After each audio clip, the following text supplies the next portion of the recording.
ज़मानत जो थाना न्यू टाउन के मुकदमे में है उसकी भी समाअत थी। और साथ ही आज पुलिस जो है वो टक्सला के 3 मुकदमात में 9 मई के 3 मुकदमात में शेख रशीद साहब की गिरफ़्तारी के लिए अदालत से उन्होंने इस्तदा कर रखी थी और उनका 15 दिन का फ़िज़िकल रिमांड मांग रहे थे। तो हमने आज अदालत को बताया कि शेख रशीद साहब के इन तीनों मुकदमात के बारे में प्रॉसिक्यूशन 16 जनवरी को अदालत में बयान दे चुकी है कि वो इन तीनों मुकदमात में रिक्वायर्ड नहीं है और कोई ताल्लुक़ उनका इन केसेस से नहीं है। लेकिन उसके फौरी बाद सदाकत अब्बासी साबिक MMA की एक 164 के बयान को बुनियाद बना के उन्होंने आज उनकी गिरफ़्तारी मांगी। हमने अदालत को बताया कि वो सदाकत अब्बासी की जो स्टेटमेंट है वो किसी टार्चर सेल में, जबकि वो सरकारी एजेंसियों की और पुलिस की तहवील में थे, वो रिकॉर्ड की गई और किसी एग्जीक्यूटिव मजिस्ट्रेट को उस टार्चर सेल में ले जाके वहाँ पे उनका बयान रिकॉर्ड किया गया।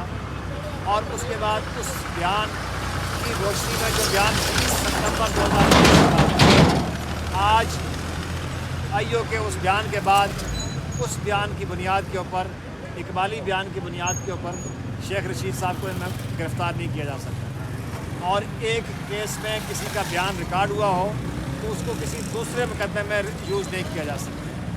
तो अदालत ने आज हमारी दलाइल से इत्तफाक करते हुए उन्होंने पुलिस की तीनों मुकदमात में गिरफ़्तारी की जो इस्तदा थी और 15 रोज़ का फिज़िकल रिमांड की इस्तदा थी वो मुस्तरद कर दी है और शेख रशीद साहब को तीनों मुकदमात में डिस्चार्ज कर दिया है, बरी कर दिया।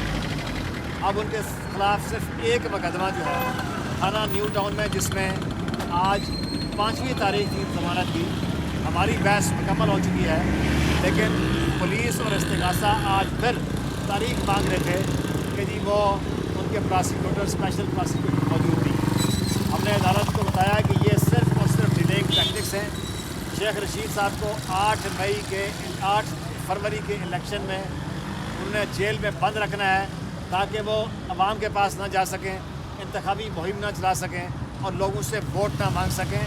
इलेक्शन प्रोसेस से बाहर रखने के लिए आज फिर उन्होंने तारीख मांगी है, 5वीं तारीख है। तो आज हमने उसको स्ट्रांगली अपोज किया है। अब अदालत में उसके बारे में क्या फ़ैसला करती है वो देखा जाएगा। लेकिन आज जो 6 तारीख को, जबकि 8 फरवरी को इलेक्शन होने हैं, 6 तारीख रखने का मकसद क्या है?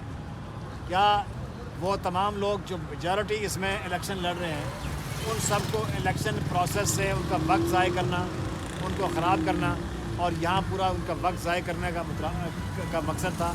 या क्या वजह थी कि आपने ये तारीख 8 से बाद भी हो सकती थी, लेकिन आज उनको यहाँ पे इलेक्शन से बाहर रखने के लिए या उस प्रोसेस से आउट करने के लिए सारी चीज़ें की जा रही हैं। तो शेख साहब के बारे में जो मैंने आपको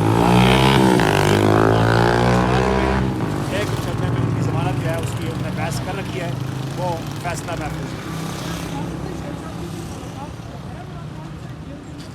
ये वो उनकी जेल के अंदर आज चूँकि उन सब की इकट्ठे समाअत थी, लेकिन पहले तो इमरान खान साहब को नहीं लाया गया। फिर हमारी बहस के दौरान जब शेख रशीद साहब को लाया गया तो फिर लाइट चली गई, अदालत ने ब्रेक की, तो फिर वो कोर्ट प्रेमिसेस तब्दील करके हमें जो बाहर वाली साइड पे एक छोटा सा कमरा है उसमें लाया गया। तो इमरान खान साहब को वहाँ से बाहर नहीं लाया गया। तो मेरा ख्याल है कि शायद चूँकि वो कोर्ट में नहीं है उनको लाया गया तो इसलिए शायद मुलाकात नहीं हो सकती।